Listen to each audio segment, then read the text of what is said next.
Well, for one, I'm interested in acquiring some property in Genesee County, but for two, I wanted to offer my services to all you guys. So I do exterior renovation, roofing, siding, windows, gutters, deck, soffit, fascia. And you have business cards with you, right? And I got about 100 business cards with me.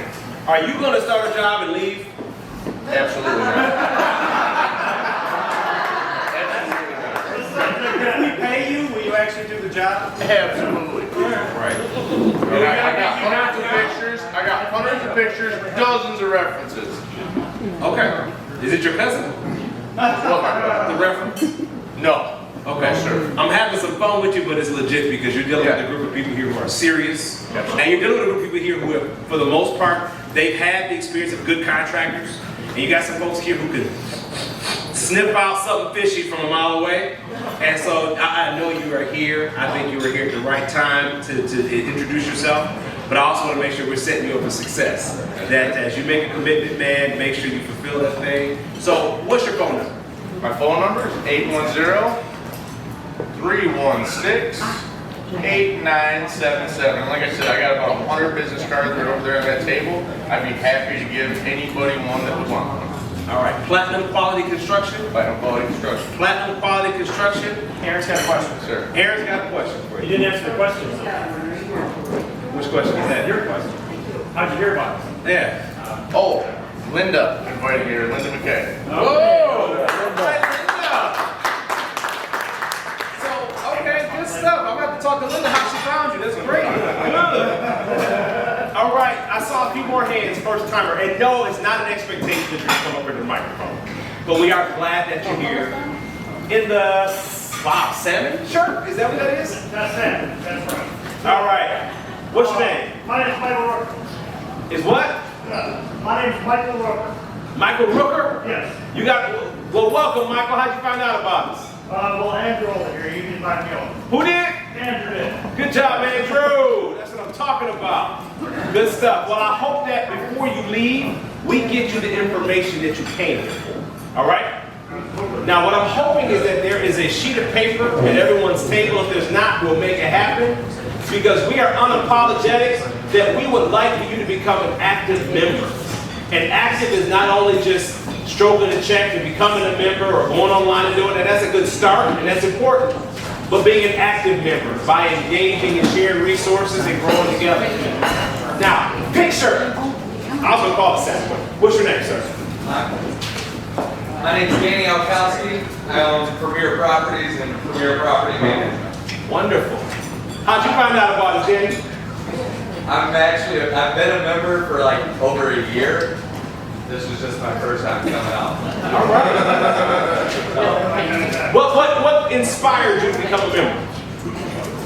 I just own a bunch of property in Genesee County. I figured networking and figured I'd stop, eventually come to one of these and meet other landlords, other maybe investors, other contractors.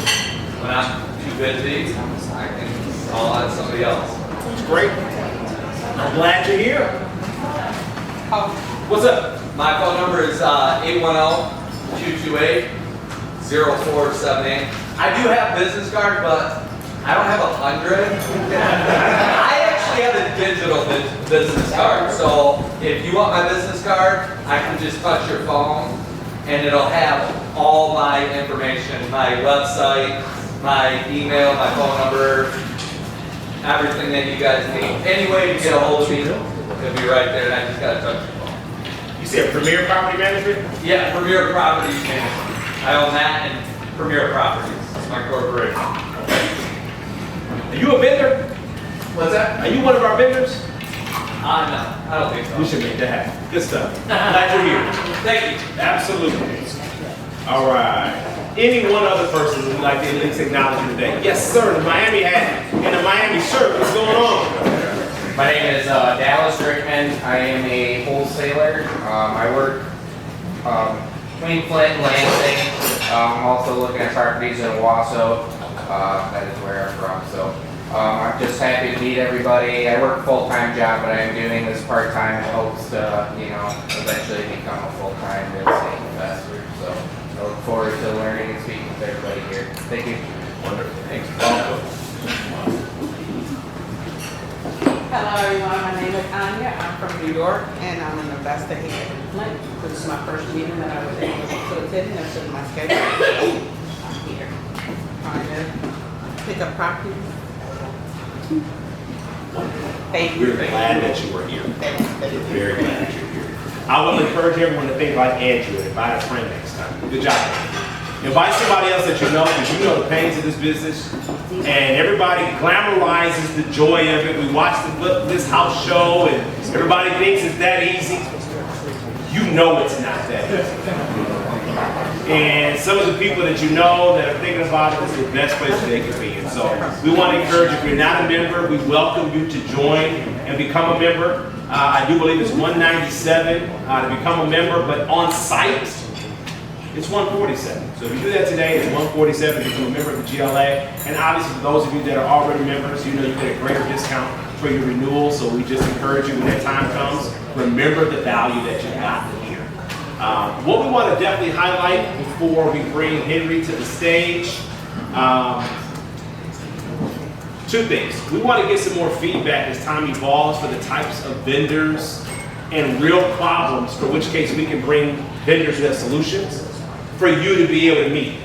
If I can get maybe 3 or 4 people to tell me what are some dominant areas right now where you could use a relationship to bridge a gap, what might they be? Yes. Foundation. Foundations. Okay. I talked to someone else in here today who mentioned they just looked at a house that had a questionable foundation. I bet you they would benefit from having someone who give them a sound answer. Foundations. Anybody else? Chimneys. Not the 2 wires.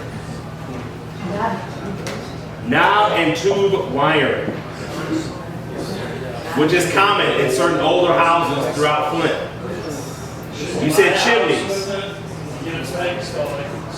Okay. Did you say chimney? Yes. Like the brickwork around it and whatnot? Just the whole chimney stuck against the house. Okay. It's kind of like, Leaning? yeah, Okay. or cracking. Okay. Insurance agency, Terry from Servpro, in the last month, there's nothing worse than a conversation I have to have with a homeowner or a landlord to say, you've got 300 grand to rebuild this, you got 150 coverage. That just means you're basically screwed. You're And I mean, underinsured. it's just it's just, so to make sure everybody has all their, to make sure everybody has the proper coverage, because you could literally have a 200,000 square foot paperweight to people on it. It's very good. And unfortunately, that's the kind of lesson we don't learn until it's too late. And I don't want to take a survey of hands of everybody who's experienced that, but that's a painful experience. I've experienced that. Where you go into the policy and they cover, what is it? Theft, but not vandalism. And you're sitting here wondering why your house got broken into, but they won't cover it. If they'd have stolen this and that, they would, but they're not covered because it's vandalized. Those are the things that we'll have to bring someone else in to talk to you about. Anything else? That was 4. That's sufficient. But is there anything else? We're genuinely here to serve you. Well, with no other questions, I will definitely rehearse again at the end of the night, just as Ed described. We've talked about this. Landlords oftentimes get a bad rap. It's one reason I'm related to Miss Anya is here from New York. Because, man, it sounds easy breezy until something happens that throws you off your rocker. And then I think a lot of well-intended landlords become slumlords by accident. They didn't anticipate the real cost of getting this done or that done. So they start slapping one Band-Aid on, another Band-Aid on, and it becomes just a project of Band-Aids. Continue to invite folks out. We are, at the GLA, we are the people in this community that really want to renovate, rent out our houses and do a good job. The next extension of that is, again, the neighborhood cleanup on the 22nd, 9 o'clock, 2920 West Court Street. We invite you to come on down. We're inviting the community out, and this is not just the church that's doing it. We're actually going to tackle Corona Road from I-75 all the way down to Pershing Street, Pershing, Hammerberg, at the point, which is roughly, I don't know, about a 3-mile stretch. The church is going to cover 75 to Ballinger. The West Flint Neighborhood Community Organization is going to handle, I believe, from Bradley over to Pershing. We would like to tackle that space between Bradley and Ballinger. And so we invite you to come on out. Some of you own homes in the neighborhood. This is a good show for us as landlords that we're in this thing too. So you'll hear more information later. Without further ado, let's get ready for the godfather of real estate in Genesee County. Hey, Hammer, not yet. Oh, not yet? Introduce the tour. Oh, yes. Oh yeah, neighborhood cleanup. Let's go. Pet pause on the drum roll for Henry. We've got Arnold Brown here from City of Flint. He handles blight, and so he's here to give us a quick update on Flint blight. Good evening. Last time I was here, I want to know if I sign up to be a member, are you going to be nice to me? Last time I was here, you guys were kind of rough on me the last time. But anyway, Mr. Dion sent me an email. You wanted that information pertaining to blight and the processes that go with it. Most of you guys might have owned property in the city of Flint, and we're going through a major transition right now because blight is the key topic to everything right now. So how I like to structure this, Aaron, if it's okay, I would like to, we ask questions here. If you guys have questions pertaining to anything that I'm touching base on, or if you have questions, let me know. I'm here for you guys, so just let me know what I can do for you. He asked me the questions as far as the NSO, when the NSO receives a complaint, what's the process from that standpoint, what the NSOs do? When the NSO, first of all, it comes to the blight office. If anybody calls in a complaint to the blight office, we open an enforcement. The enforcement is being sent over to the NSO officers. We have 9 of them, and they're assigned to each one of them, assigned to each ward. So wherever the particular nuisance is, that nuisance, the NSO officer will be assigned to that. So you got a question on that? Yeah, I called them many times, no response, none. No call back. When did you call? Pardon me, I called City of Flint. When did you call? Oh shit, every other week. Well, this is one of the things that I'm telling you, I'm restructuring everything. So if you call and you don't get an answer, I'm gonna give you my personal number when you call. Thank you, sir. Because we're just trying to make sure we're restructuring everything. Everybody's supposed to get the call back now. If you call, we're gonna structure it that way so you can make sure that you're not forgotten, because the process is lengthy within itself, outside of, you guys not being heard. So that's What's being done to hold tenant account? nothing. Please, Hey, I'm gonna tell you, that's gonna be a tough one for you guys. I was asked that question last time I was here.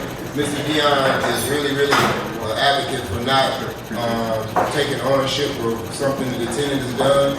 But as long as the city of Flint, and I'm just speaking candidly, as long as the city of Flint has someone, a stakeholder in it, because a tenant doesn't care. I'm just using that loosely. Agreed. The tenant doesn't care, so they're gonna hold you responsible, and we're gonna get a lot further with you addressing the concern than the tenant. So that's gonna stay that way, and I hope it stays that way. Not no disrespect to you guys, but we'll never. I'm out in the streets every day, and between the squatters and between the absent landlords, not speaking of you guys, and the tenants that don't care, that's probably 70%, well no, 40% of our problem there, and then the other 60% is Genesee County landlord. Is there a possibility of, let's say, working with the people that respond and say, hey, I want to do something about this, versus the people you can't get a hold of, the absentee ones, maybe give us some leniency, give us some time to, we do have some control over the tenants if we have to involve a court process, things like that. That That is the problem. We can't just tell them. Yeah, We have to get involved with the court, Yeah. which takes our time, and if we're in certain courts, it takes a long process. I'm dealing with some issues right now with, and that segues into what we were talking about as far as the tickets. When the NSO officer goes out, they do have they can use discrepancy as far as when they go out and they see whether it's a bad situation. It may be a communication thing that they can talk to the resident or whoever there. Because once they post a ticket, they don't have to post a ticket right there. They can tell them, okay, well, you got this certain amount of time. I'll give you a warning, and I'll come back in 7 days. If you haven't done anything, then I'll give you a ticket. Once they start that ticket process, once that $25 ticket hits, and then it goes to a 50, I'm in the court. I'm in the meetings with legal right now, trying to expedite that process because I have a tenant, a resident now, a property owner that has 11 tickets. And once he gets 11 tickets, you know, they reach that $200 threshold. So they supposed to be going over to the court building. So I have to get building safety inspection involved in it, and then they have to go over to Tom Sparrow, who's our attorney, is really very diligent as far as going and trying to get those people and going to the court. So I've done like 3 court order judgment evictions thus far, where we go in and the police department is with us. They go, they secure the perimeter, make sure that everybody's out, board the house, take everything off the property, whether it's cars, whether it's things of questionable value, we clear it. Are you talking about vacant houses or occupied houses? Occupied urban. But I mean, when you say blight, I think of piles of trash all over the front lawn. I don't see a lot of that. You know what I'm saying? I know. But what I do see are unboarded up houses with mattresses and things of that nature. But how are you going to hold them accountable on the burnout shell or the vacant house? I mean, well, with the 1,600 homes that's supposed to be, the 2,400 homes that's supposed to be coming down with the land bank, you know, that's going to alleviate some of that problem. And that's another part of that conversation I'm having, because me as a blight resident, I don't want to be taking on that responsibility of the expense of just going out and boarding up everything. Because Genesee County Land Bank, I'm gonna tell you, I don't like the bad market, but it is what it is. is the land bank the #1 problem? They're probably 40% of our problem. So, and I don't see a way of getting around that because they have immunity. We try to charge them for doing some services, providing some services, and you know they told us to get off. So, I'm sorry, Mr. Salmon. Okay. All right, so about 2 months ago, I evicted somebody out of a house. In the morning, sheriff went through the whole process. Sheriff came, threw all his belongings to the curb. 3 hours later, Blight came by and ticketed. That probably was me. I thought there was a 24-hour window. So, like, my question is, if I'm evicting somebody, do I automatically just have to buy a dumpster so I don't get ticketed by Blight? Well, that's something that is questionable because years ago, Ms. they tried to get the Genesee County Landlords Association away, not just you guys, anyone, to get a dumpster when you're executing an eviction.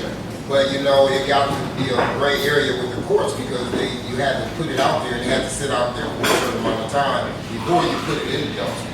But my thing is, well, that's my issue is, so that tenant that I went through the eviction, everything, we threw his stuff out, or the sheriff, change your words. the sheriff put his stuff to the curb. 3 hours later, I got a blight ticket for his debris being on the curb. That same day, I went and got a dumpster and loaded his belongings that were at the curb in the dumpster. That tenant is now suing me for his belongings because his belongings, I didn't give him enough time. I didn't give him enough time to get his belongings. Once you get a ticket, so you actually got a physical ticket. Yeah, I got it. That's not me. I got a big green sign that's a legal violation notice on it. But your situation, you could have waited because those tickets don't go in effect until like 14 days after they give it to you. So you had the time, that's your fault against it. No. Like it was a violent, like we literally took it within that day or the next day, this stuff was inside the dumpster. And they gave, because I'm a property manager, the owner of the property got a ticket mailed to her, is what she told me. Gotcha. And then now it's a snowball effect because we took his belongings, put it in a dumpster, and then got rid of the dumpster. So the guy is now trying to sue me or sue the owner and myself because he's trying to say we didn't give him the adequate time to get his belongings. If you have that situation occur again and you get a ticket, you have to know that ticket, if you get a ticket, that ticket is good. They normally give you 14 days to get it clean. Yeah. So my thing is, if you get 14 days, then just don't do anything. And we can make sure, like I say, we have a discrepancy as far as what we can do in regards to, holding off until you get it taken care of or whatever. So. But is that a normal thing that you on eviction to drive around, have somebody in that ward drive around and start writing potential violations for evictions? They work with the sheriff. That's What? all. They work with the sheriff. They Who? know where they're at, right? No. I mean, those evictions, the sheriff comes to know that's public. No, Isn't that? we don't work with the sheriff. And my thing is, if you're a city of Clinton resident, you want that to happen. Well, You want that to happen because you don't want the streets to look like they look. right. Yeah. It's kind of a gray area though. You also might want that tenant out because they might have been causing problems. So that trash might be only temporary, whereas it's better to have a tenant gone. But that question, if he didn't understand he had 14 days to cure that situation, and certainly I'm sure he would have within that time. That was part of my question Yes. regarding what's the procedure, Yes. what's the timeline, how does it work? Yes. Because the And, better we understand that, the more we can work with it. I guess my main question would be, is there opportunity for us to work with you to have like a happy medium kind of? Maybe notify the blight and say, hey, I'm getting to a big such and such property. We're getting the dumpster. Please don't violate. That's an idea I have. Well, the thing about it is 9 times out of 10, if you're not throwing everything in the kitchen sink out, if you can just time that with the garbage collection, you probably save yourself a whole bunch of, you don't have to get a dumpster, and then you save yourself some time. There still kind of needs to be some coordination though, because if there's a full house of stuff, 4 bedrooms, basement, garage kind of thing, we legally have to put everything out to tenants out to the road, and it has to sit there for 24 hours. And there might be so much that we can't, the regular trash collection won't pick it up. And it used to be nicer, whereas we could call a special pickup, but I think priority waste doesn't allow that. No, they don't. So we gotta figure out how to work with that. Well, I don't mind working with you guys, just don't be calling me all the time. But Is there a way to call an NSO, the neighborhood safety officer, who I think is try to hold back? well, to let them know, hey, I've got an eviction here. I'm managing the eviction process. We've gone through this long. We're just at the very end of it. We need to let that sit out for 24 hours. I will get it taken care of. Such, I'll spread it out. I'll put some back in the house. Whatever I get, I'll get a dumpster. Whatever I got to do when I can legally. Just give me a few days before you. That's not unreasonable. Okay. That's not But unreasonable. I don't. It seems like the NSOs aren't as approachable. I haven't really tried too hard, but. They get a hard, they get a tough run because a lot of people they really don't appreciate their services. They got a tough job. They're out there unarmed. They're out there against everybody, dogs, crazy residents, Mr. Tannenbaum chasing through the back. So, you know, it's crazy. So I just appreciate them so much, but you know, there's some room there for some more structure. I think what you will, let them know that we want to work with them. Right? That's what we want to work with them. Well, just you got my number, just call me. If you guys have own city of Flint properties and you guys need some time, just call me. And I can get a hold on them and we can talk to the NSO officer in that area. But the office is, because I'm gonna tell you, if you don't get it taken care of, I'm coming behind them and I'm taking care of it. I'm charging. I'm gonna say in charge of your tax. Is there a way for you to get like a list of NSOs and the numbers to us where we can disperse it with the numbers? No, I don't want to do that. You know, just How do we let them know that we've got to use me. Okay. So, Arnold, so I know there was wrinkles in the system. Yes. Been working on ironing. You're telling me now, if you evict the tenant, stuff hits the curb, you drive by the same day, there's a mountain. That was just a luck. That was just Yeah. luck right wrong. So you drive by, there's a mountain. You issue something, your issue gets 14 days. It's not my issue. I say, for instance, garbage day is Tuesday. But when you issue that ticket, it gets 14 days to clean it up without a fine? We talking about two different things. Because I'm talking about a ticket was 14 days. The NSO officer comes by and puts the ticket on the door or anything. They're going to send out a notification to the property owner that's registered at the property. And last time I was here, they was talking about they had PO boxes or something. Hopefully everything's been cleared up with that situation. Then once they get that ticket and they get notification, if they don't comply within 14 days, they'll come back out and re-inspect, and then they go to $50. How much is the first ticket? 25. Okay.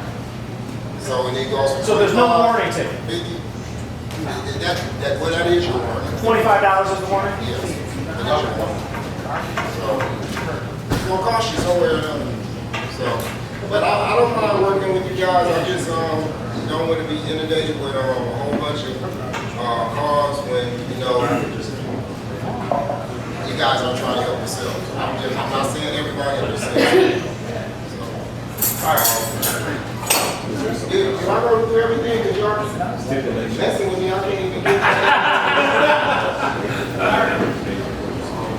No, we appreciate you being here. no problem. It says, so you had some question about how long does the occupant or owner have to remedy the situation. And within that time frame, once you get that warning and they get that first ticket, you have 14 days before they come back. Oh, I'm sorry. Who said that? Okay, I'm sorry. Thank you. You have, within that 14 days, that's the time frame you have to remedy it. Because when they come out, if they see you've tried to remedy the problem, they'll step off. But if you haven't done anything, they're giving you the next ticket. Then you'll be over the court system trying to get it.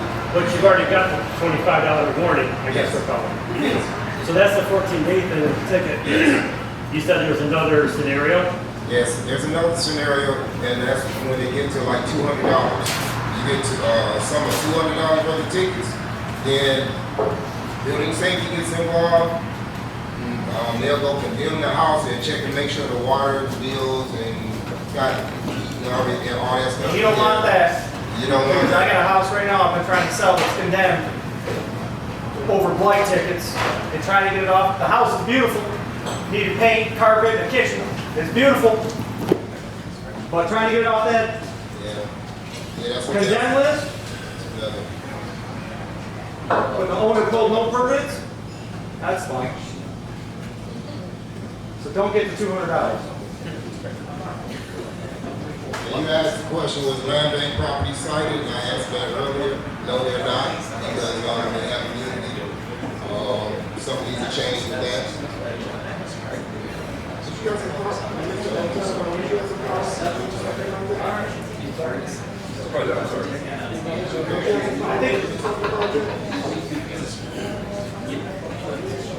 You do it?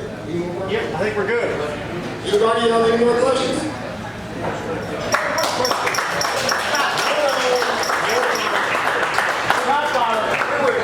We were talking that 2 years ago, if you wanted to do a neighborhood cleanup, the city would bring a dumpster out or 2 dumpsters. Will we still do that? I just asked him about that. He said he went to another source. Where there's need. So Is your program? So if that wasn't the case, you're saying you would provide one? Yeah, as long as it's an organization in our community that's organizing like yourselves, yeah, we get a dumpster out there. All right. And if you guys find that you need another one, because I know you have another area, is he giving you 3 of them? Because I know you said you had 3 sections. He's getting us one. Just one? And then, as a positive note, we got a gentleman here. I think he just walked out. You Todd leave?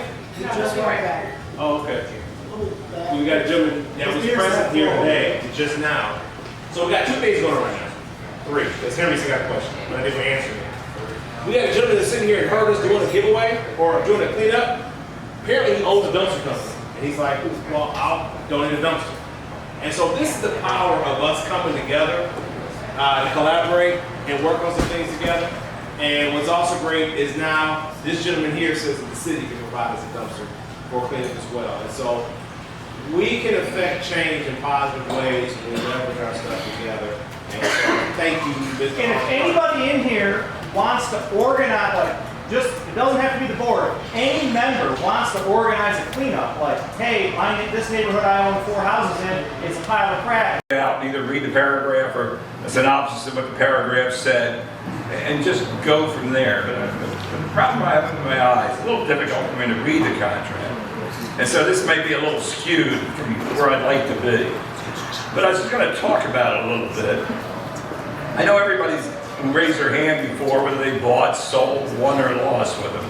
Has some familiarity with them. But they're not always what you think you did.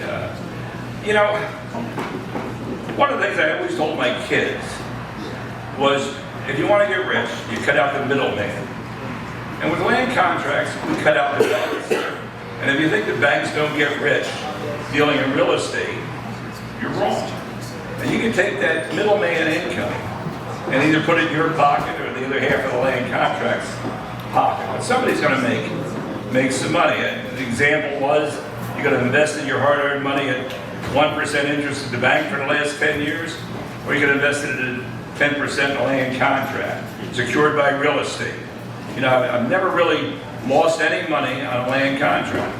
I've always looked at them kind of like the rental property that we all have. If you don't check out the buyer, if you just take the first guy that comes along, if you don't want a down payment because you're frustrated for this reason or another, you buy your land contract or your rental. It's probably going to go down the tubes rather quickly. But if you do the due diligence, then the bank would certainly do. I would certainly do, and I'd want an equity position that was at least 30%. And that's a true equity position. Not that the guy said he sold it for $50,000 and the guy owes him $45,000 now. And you go out there and say, gee, this house wouldn't sell for more than 30. Well, the truth is, it probably wouldn't sell for more than 30. And if you get it back, that's the hard lesson that you learn. But you need to have equity. My number has always been 30% or more. I want you to have hard equity, real equity, between what I can net on selling that property for if I have to take it back, and what I'm going to pay you for it, period. We also look at the buyer, but I could care less, in a lot of cases, about the buyer. I care more about his equity position. The better his equity position is, then if I wind up taking the house back, the better my equity position is, and the more money I'll make ultimately with the house. Hey, Henry, are your 30% equity position, are you talking about if you buy someone else's land contract or if someone's putting a down payment? I'm talking about anything. Okay. In other words, if you take a $50,000 house and you pay $50,000 for it, you don't have a lot of room to wiggle if things go south on you. But if you take a $50,000 house, and you say, I want at least $15,000 equity, you pay $35,000 for it, you have $15,000 worth of wiggle room. And that $15,000 is going to be true equity, not just because somebody wrote it for too much money, but someday the guy's going to find out he paid too much for it and go next door. I'm talking about in your mind as a real estate professional, or in the mind of a real estate professional who deals in that area, would tell you that that's what the house should have sold for, not what it sold for. And what you're going to wind up paying for that contract, or what you're going to wind up buying the house for to resell to the client for that amount of money. But if I get a guy who puts enough money down, even if he's got terrible credit, I'll either get the house back from him, or he's going to say, I'm not going to lose my money, and he's going to pay me time.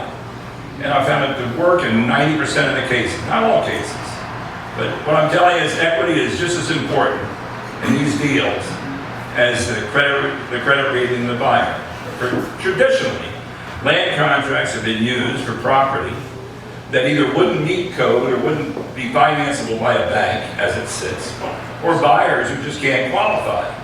They might be good payers, but they're business people who don't keep good records, and the bank doesn't want any part of it. Or they're people who the bank says, well, listen, come back in 2 years and we'll finance you. But whatever the situation is that brings them to my office, what I'm looking for is the same thing, a strong equity position in that property, period. So, that's my take on it. Somebody else might look at it differently, but equity is the whole ballgame. I wanted to point out to people that they call it a land contract in Michigan, but seller financing is used throughout the whole country. It's called different things, a deed for this and deed for that. But contracts are predominantly used throughout every state in the country. I've done them in Michigan and Arizona, but I'm sure that in Nebraska and there's some form of land contract. I mean, each state certainly has their own rules,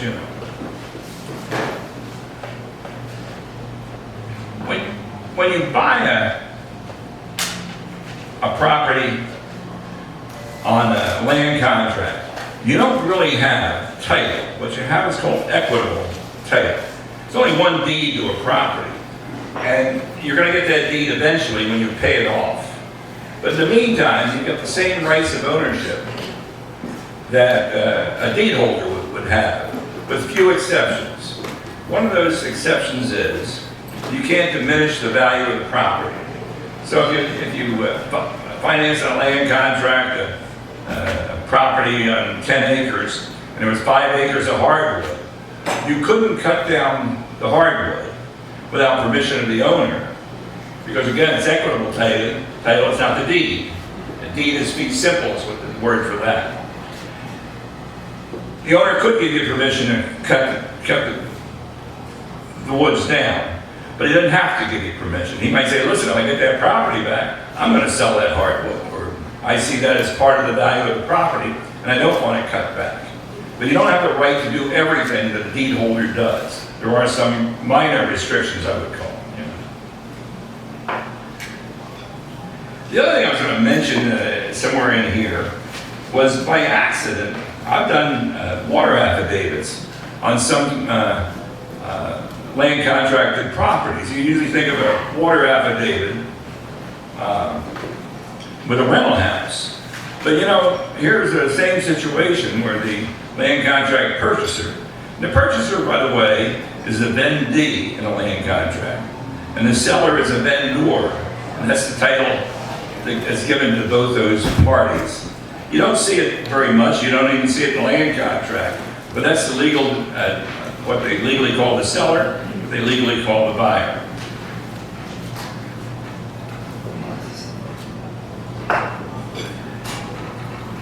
Michigan law restricts a land contract to 11%. I've been using the figure of 10% since the Obama administration, because in that administration, Elizabeth Warren set up a consumer protection agency.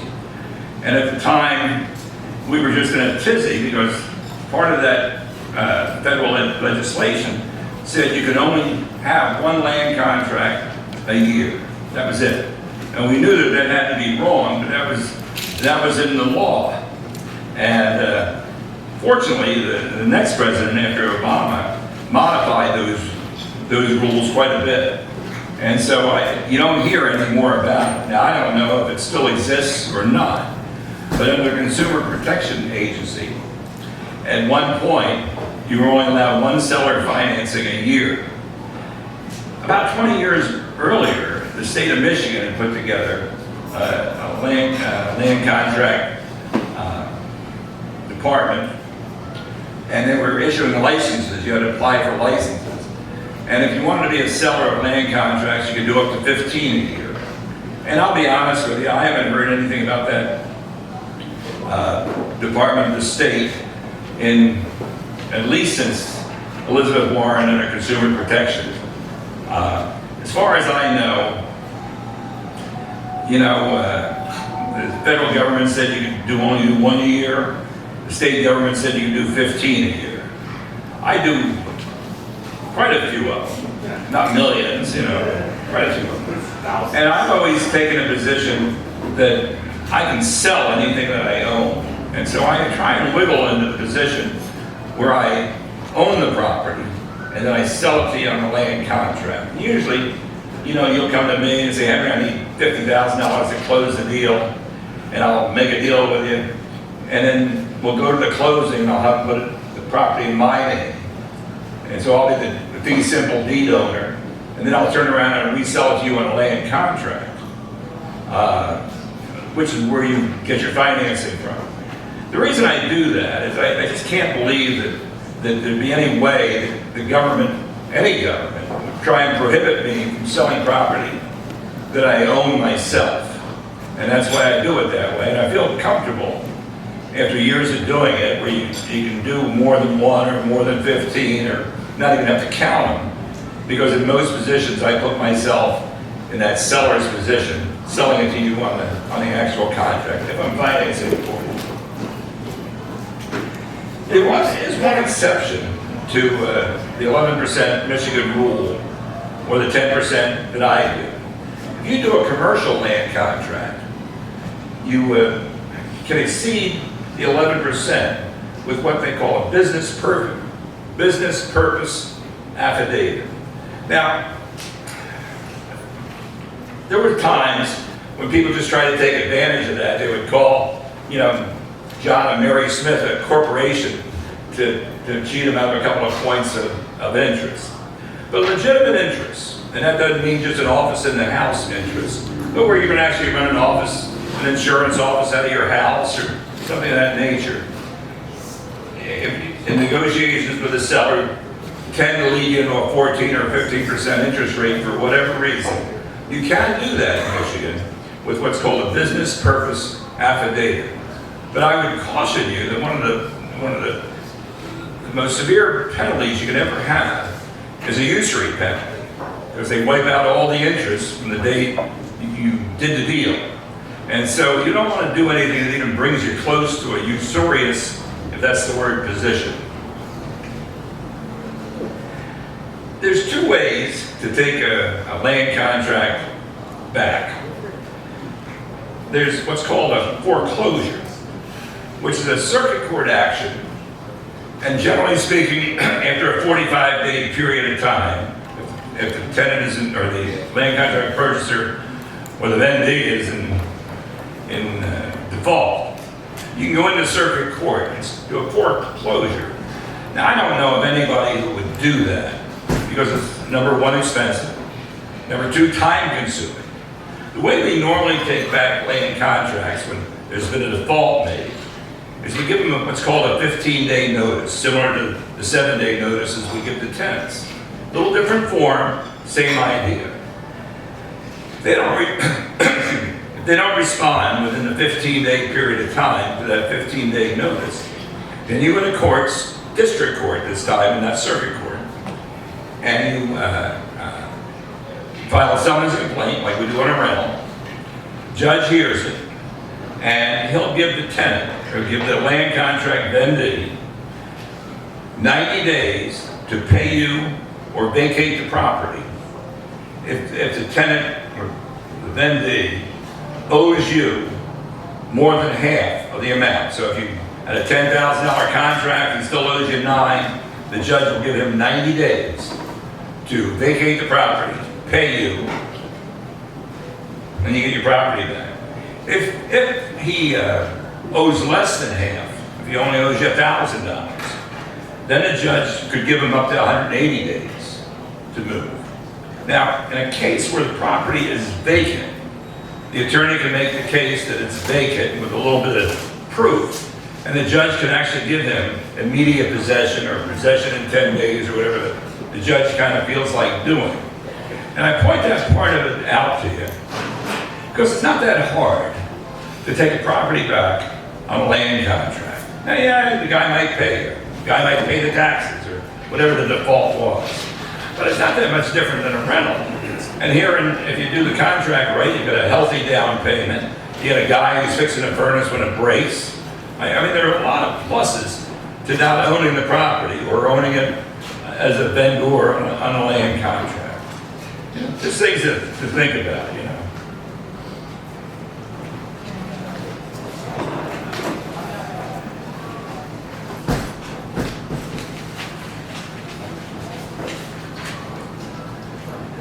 The other thing I was going to mention about the land contracts is the thing that surprised me, and that's that if, let me see if I can put this number down, that if your income is based on more than 750 hours of real estate in a given year, you're considered a dealer. They used to tell us that 5 homes a year or half our income. But I checked my accountant today, and the rule is 750 hours. And what that means is, even though you're selling a land contract over a time period, you know, $10,000 down, $500 a month, if you're a dealer, you cannot, and you could be a dealer if you just make your living as a real estate salesperson. And you just do one deal. It's the amount of hours that you devote to real estate. But anyway, normally you would pay your tax, whatever your tax is, based on your income. But on a land contract, you pay, if you're a dealer, you pay your tax on what you're going to make out of the property. If you bought it for $30,000, you sold it for $50,000. You're going to pay that $20,000 in the year you created it. And if you're in a 25% bracket, that's going to be $4,000. Is that right? What's my number? 25% of $20,000, $5,000, whatever it is. You're going to pay that up front the year that you do the sale. As an individual, if you just do one a year, you'll just take the money that you actually put in your pocket and you'll pay your normal tax rate on it. The nice thing about being a dealer is when you get that lump sum at the end, if there's a balloon or an early payoff, that's tax-free to you. You pay your tax up front, although there's no discount on it. But it's just one of the things to look at. I've had more than a handful of real estate salespeople who got involved in land contracts who were then astounded by what they had to pay the federal government. And another benefit to being a dealer, like yes, and I got in a situation where I had to try and get myself declassified as a dealer because I was going to owe more taxes on a deal than I even collected. But if you're a dealer, I think, say it's a 10-year land contract, I think we can both agree that in 10 years, taxes are probably going to be higher then than they are today. So you're paying the taxes up front, probably at a cheaper tax rate than what you're going to pay them at in 10 years? You know, we're probably all familiar with title insurance.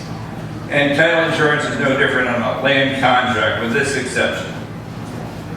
Normally you sell a house, you go to closing, title insurance is provided for you at that time. You know it's free and clear of liens and taxes are paid and yada, yada, yada. With a land contract, generally land contracts that are done between individuals who are not going to a title company, they don't do the title work up front, the title insurance up front.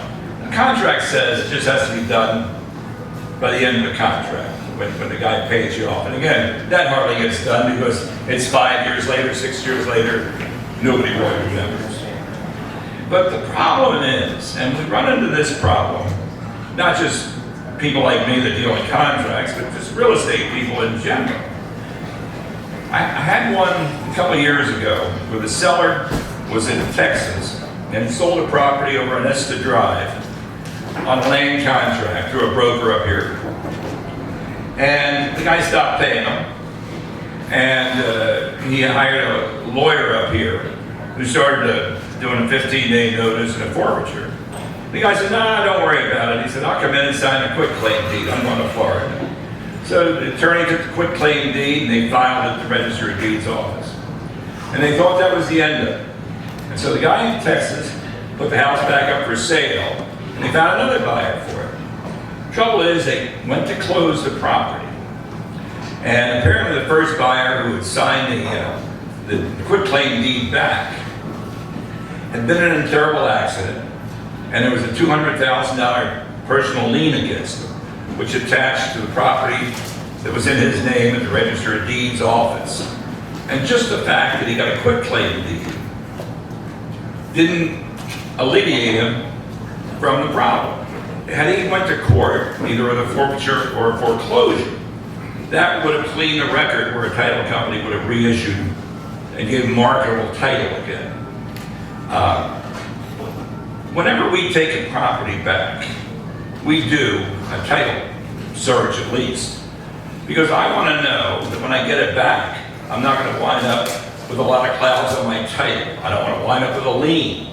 I just had one up in Saginaw where the guy owed $500,000, and he was a trucking guy, and he owed $500,000 in back taxes for his employees. And in that particular case, the bank was in first position.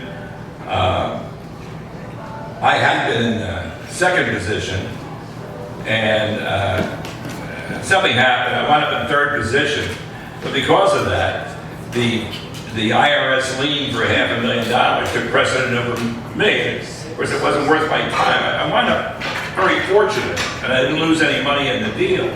But it was, again, just by accident. I should have lost my tail on it. And what I'm trying to say is that nobody likes to spend money for anything, and I understand that. But when you take these properties and you don't do a title search when you transfer them the first time, and certainly when somebody's deeding it back to you, that's a transfer. You got to do a title search for your own good being, I guess, for your own financial being.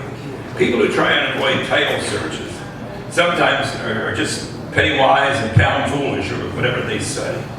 And I would just advise people that when these contracts are land contracts and they're not paid off for 5 years or 10 years, a lot of things can happen. And at least a title search will let you know what you're in for when you take the property back. You want to take the property back, not all the guy's dirty laundry.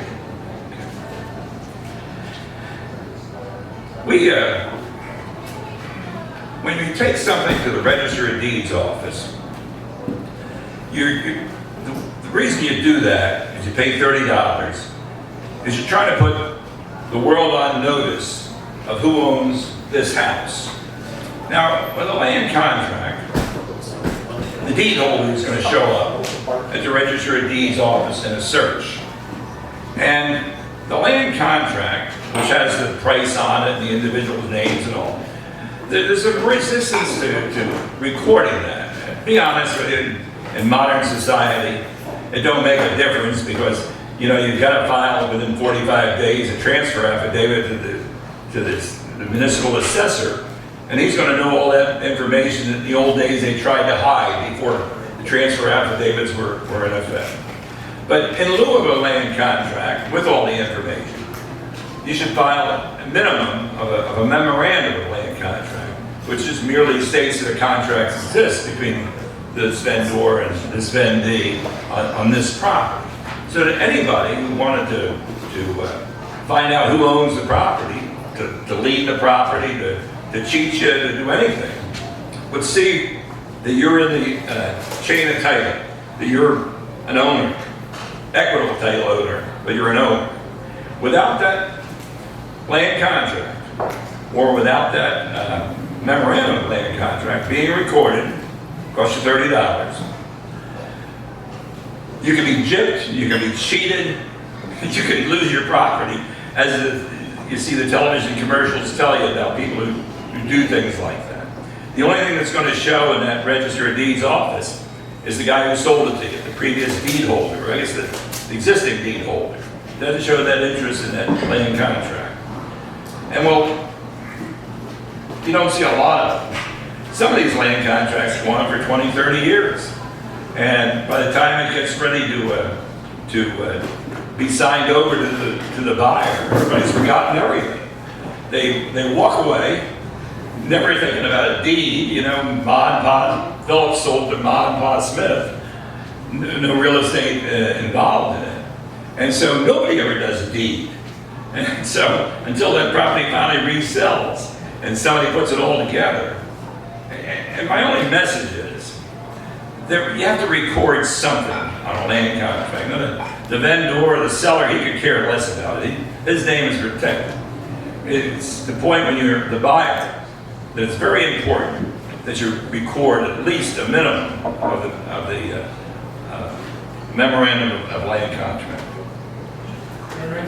So that brings my question that I was having. So if I buy a land contract, I definitely want to record a memorandum. Absolutely. But Or if the contract. But if I sell, You don't care. I don't care. As long as your deed's recorded. Well, oh, you mean the deed is pre-recorded or? No, I mean, the owner of the property has a deed recorded. The buyer of the land contract doesn't record his, the deed holder is going to forever show as the owner of the property. And I don't know if you've seen these television ads where computer guys come in there and cheat somebody out of their house, and one day the sheriff shows up. Well, one of the ways that it happens is not recording documents. Just a way that somebody can cheat you out of something that you own. And my only advice is that the buyer on a contract should either record that contract or a memorandum of that contract. And there's absolutely no reason not to record the contract, because whatever information people in the old days tried to hide from the city or the township, today we have to provide it on this transfer affidavit, which has to be filed within 45 days of the sale. The other thing I was going to warn people about, and I'm not 100% sure about this myself, but for a long time, if you bought something on a land contract, the title company would put what's called a deed in lieu in their file. And that meant that the seller would sign a deed to you. Now, you weren't due the deed until you paid off the last dollar. And they would hold it in the title company's file. Trouble with that is, the seller might die before he turns it over. And is it a good deed when the seller dies? Probably not. Second thing is, there's a small thing about passing deeds and what it means to pass a deed. And in most cases, we think of the seller signing a deed and giving it to the buyer. If you put the deed in escrow in 2023, are you really passing it to the buyer in 2030? And there was some big questions there. And so, although it's maybe makes somebody feel good to put a deed in lieu, I'm not sure it has any value whatsoever. I think you've got to pass the deed And remember, people die, people's property goes into estates, they're in trusts, yada, yada, yada. And when you pay off that property, you want a good deed signed at the time, not signed 5 years before. Period. What do you do if that person, if What's someone that? dies then, in the meantime? Well, whenever we die, our properties go into estates, probates, trusts, wills. They're taken care of in some way, shape, or form. And this is no exception to that. You know, would you want a deed in 2023 that the guy died in 2020? If anybody wanted to challenge it, if something happened, you know, yada, yada, yada. The other thing I was going to mention is insurance. It's just mandatory that when somebody is buying a property from you on a land contract, that property be insured.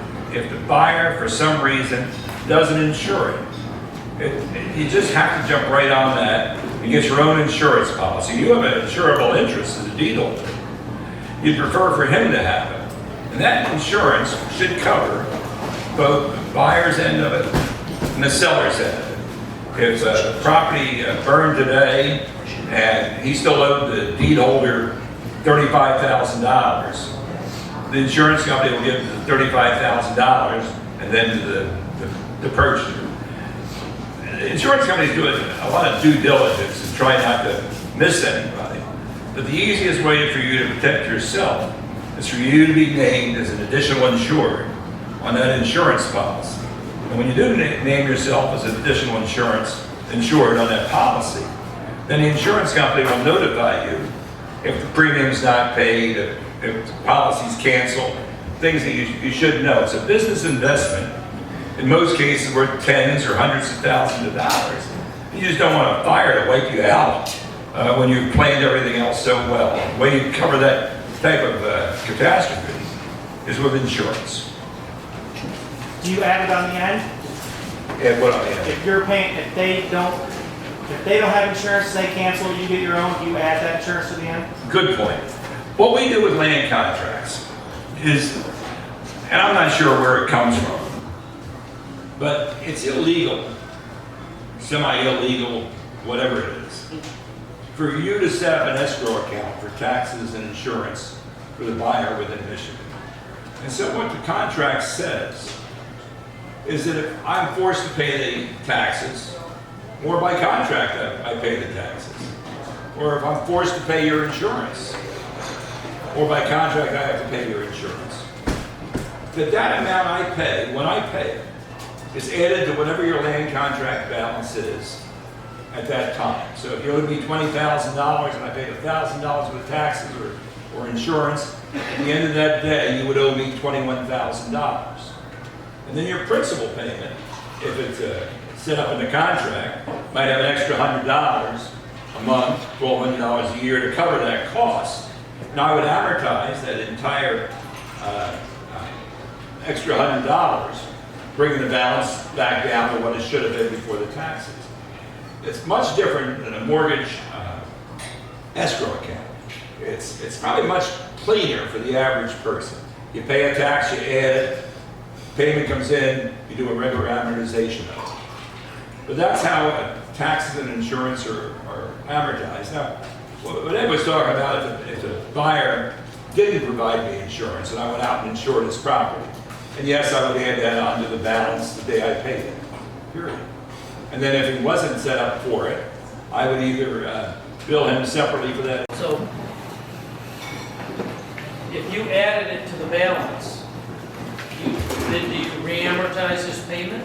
Well, that's why we try and stay away from it wherever we can. Because, you know, you set up one of the things that we've run into with the federal government is financing, interest, rates, APRs, things of that nature. And so if you don't pay the tax and insurance and a buyer pays it normally, it's never an issue. But once you have to pay it and add it to your contract, it screws up your amortization. You would have to re-amortize everything based on that. So I would only tell you how to handle it. You want to, in most cases, have the buyer pay these things. They're normally buyers. But you know, the way to deal with it when you have to pay it is to add it on a contract and then advertise it. I wish I had the answer to every question you could ever think of, but I'm not that smart either, you know. If you buy a land contract and someone has a mortgage, the seller has a mortgage on the property, I don't care about that. I would normally pay off the mortgage in that case. In other words, everything I hold free and clear. So if he owed $20,000 mortgage, I would pay that off as part of the deal, and I would figure that into my numbers, you know. but could you, like if I had a $20,000 mortgage on selling on a land contract, is it legal to sell it and not pay off the mortgage, just keep making the mortgage payment? That's a good question. The answer is, yes, it is legal. But the contract goes on to say, if you have a debt like that, that you cannot create, you can't create a second debt, which would be more than the buyer is paying you, more than he owes you. So if you owe $20,000 at $200 a month, you can't create a payment that you wound up on the outside of this deal would raise my payment. And in the old days, which is what reminds me of it, the worst thing in the world happened, and that's that you would not only have first land contracts, what we talk about where you have one buyer and one seller, but they would have a second land contract and a third land contract and maybe a fourth land contract. And so that situation was a house of cards, because the one guy was dependent upon the other guy making his payments so he could make his payments to the final guy. And it became such an unbearable situation.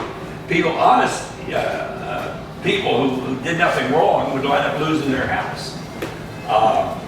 So the buyer might not be protected because the seller could get another loan, Right. not make his mortgage payment, all those things. The contract says that either the buyer or seller can borrow money against their equity. They just can't create a larger obligation to the other party than they had initially. In other words, if you can't say, okay, I'm going to walk away from it, here's my payment book, and have it be more than I was paying before. Okay. And that's what the contract says in its verbiage. Yes. So you've talked tonight about someone can sell a house on a land contract, someone can buy a house on a land contract. I'm just curious, are there people out there who are willing to buy and sell the land contract? I am glad you said that. I am willing to buy or sell a land contract. I originally got into this business a long time ago, and I would have people come to me with a contract, and then I would resell that contract to 2 or 3 different land contract purchasers. We just make a fee out of the transference. And then I got to step 2 somewhere in my life where I decided I didn't need the First Nationals of the world or anybody else to buy the paper. I would buy the paper. Okay. But we find ourselves today, there's not a big market to buy on. Even in the period of time we're just leaving, where interest rates at the bank were 1%, you would think that people would be coming out of the woodwork to buy them. And I found very little competition on the average contract. People came to me and nobody else. See, I would think there'd be many people who want to sell the paper, because we were collecting 0.01%, and if you got some paper that's paying 10%, why wouldn't you do it? Do the math and figure out the list. Not only is the paper bringing 10%, it's secured by real estate. Exactly. The best investment anybody can make. So how can you go wrong? Just can't. Whenever we go wrong, it's always our own fault for one reason or another. But I'm not talking about some new scheme that I just created. I mean, this has been around in Michigan probably longer than the state's been here, you know. There haven't always been banks to finance things, you know. I was going to go through the contract itself think you got a question in the back. I'm sorry, I can't see that far. Hey, Henry, when you buy a contract, what do you pay? 8 cents on the dollar, 75 cents? You know, that's an unanswerable question. It's all based on location, where the property is, how solid the buyer is, and of course, as I said earlier, it's based on the equity in the property. There are some properties that I would pay almost par value for, and other properties that I might pay half for. You know, if you come to me with a land contract in the north end of Flint, and you say, look, Henry, you can have it for pennies on the dollar. I might not want that. And if you come to me with a property in Grand Blanc, and you want 90 cents on the dollar, I might go for that. Each deal has to stand on its own merit, just like, you know, it's just an individual deal. I would tell you this. If a guy come to me, and he had property in a decent area, I was given at least 30% equity position. I was going to make an amount of money on a monthly basis that was spendable. By that I mean I don't want a $100 payment, you know, which is lunch at McDonald's. I want a $500 payment, you know, which is lunch at a little better place, you know. I probably would pay 70–80% for that type of contract. But most of the contracts don't fit in perfect or not so perfect. You have to look at them individually. You know. Yeah. Do you have I think to answer this question in part, all things being equal, you're going to pay more for a 10% land contract pay. I very well might. 6%. I'm going to have to write that down, all things being equal, right? Rare. Yeah. But let me tell you something. People come to me, need the cash. You can negotiate the best cash position that they can pay. I mean, you know, real estate's always been negotiable, and these are no different than anything else. If you've got it and I want it, I'll pay more for it than somebody else. But, you know, real estate itself is negotiable. They list the house at $200,000 or $200,000, you offer $180,000 for it, you know. I mean, that's the whole business we're in. Anyway, I started to say, I was going to go through the contract, but I don't want to spend that much time. It's hard for me to see. I covered so many parts of this thing. I want everybody to go to home and get a good night's sleep, and I don't want them to blame me for staying awake at night. So, thank you very much.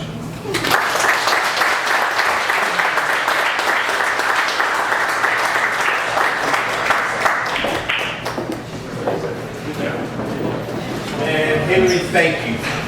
Give him another round of applause.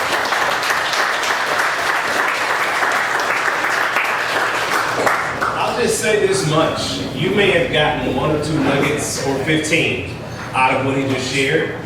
And I think in some part, this is why you want to be part of the landlord association, because sometimes there's wisdom that can be gained from experience that you'd rather learn it from somebody else's than by bumping your head and paying the expensive price of fixing it when you can learn from somebody else. I'll definitely echo, it was a conversation sitting with Henry some 16 years ago, trying to figure this business out, having no clue. Just soak up the wisdom, and you'll be surprised how and when some of these conversations, you'll have it rise in the back of your mind while you're talking to somebody, whether it's a potential tenant, it's someone who's selling something, and again, you'll be, this smells fishy.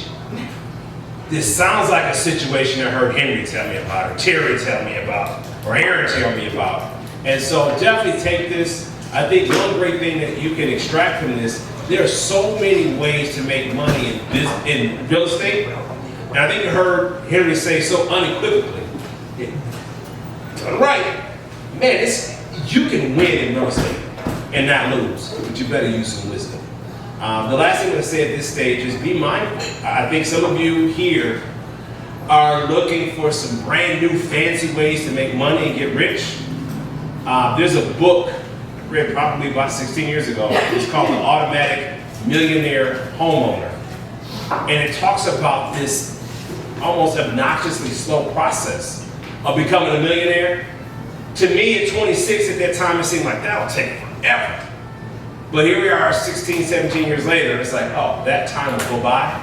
And the pure essence of that strategy was buy a house, when you're ready to move, don't sell it, rent it out, get another one. Stay there 3, 5, 7 years, do it again. And in 20, 25 years, you'll look up. If you, again, the nuance I didn't tell you here was, don't be doing this on the north side of Flint. You're not gonna get that. They didn't give me that nuance then, so I had to relearn it later. But that if you bought in certain areas, over time, that revenue you're getting, the tenant that's paying your note, and the equity that's built, you've got this slow, mundane, boring process that when you look up 20, 25 years later, all of a sudden you look at your balance sheet and say, oh, look at that. I've got 4 properties worth an average of $250 apiece, and I've got these tenants paying the last few remnants of a mortgage. I guess I'm a millionaire. There's processes like that, and what he's describing with this land contract approach, you know, he brings it with no frills, no thrills. It may not be all sexy on a Snapchat or Instagram video, but it works. 10% works. And so we want you to keep staying plugged in. We extend one more time. I know Ed's going to come in a second here. You've heard the spiel. We just invite you to be a part of this so that, let's call it what it is, 16 years from now. Anybody here 26? Has got any 26-year-olds in here? There it is. You know, 16 years from now, you're going to hopefully be part of this, and you'll be somebody who's dropping some nuggets of wisdom on the next crew that's coming through. And so, with that, Ed, come on and send us home. Nice job. Nice closing there. So Henry forgot my most favorite part. It's going to cost me thousands and thousands of dollars, and I have about 4 land contracts about to pay off. Is one of Henry's things that he puts in his land contract is he makes the buyer responsible for the transfer tax. Where traditionally a seller pays the transfer tax, and it's what's it, $8 for every thousand or something like that. And so on hundreds of thousands of dollars, that's a lot of transfer tax, and I could have, with a change of one line in the land contract that the buyer is never going to notice, save myself thousands of dollars. So I just gave you a tip that I got from Henry that's going to more than pay for your $147 membership because you're here tonight. So I just want to close the meeting. Thank you guys for coming. City cleanup April 22nd. If you would like to join, we will be at the table. And Craig has one thing he wants to add. First of all, I just want to say thank you to Henry. As an attorney practicing in real estate for over, it's now almost 30 years, what Henry just told you was spot on. And there isn't another lawyer that could have given that speech. And that's obviously 40 years of paid legal services that you guys just got there. So that was absolutely amazing. And no lawyer would have understood all that 30% stuff. Actually make money. So what an amazing thing. Also, I wanted to let you know that I talked to the inspector. If you end up with one of those blight notices because you're doing an eviction, he will waive the $25 fee if you show that you have an order of eviction and went through the proper process, because you do not want to throw the tenant stuff in a dumpster, because you will end up in a lawsuit. All right, so be very careful about that. So enjoy your night. I know it was long. Thank you, guys.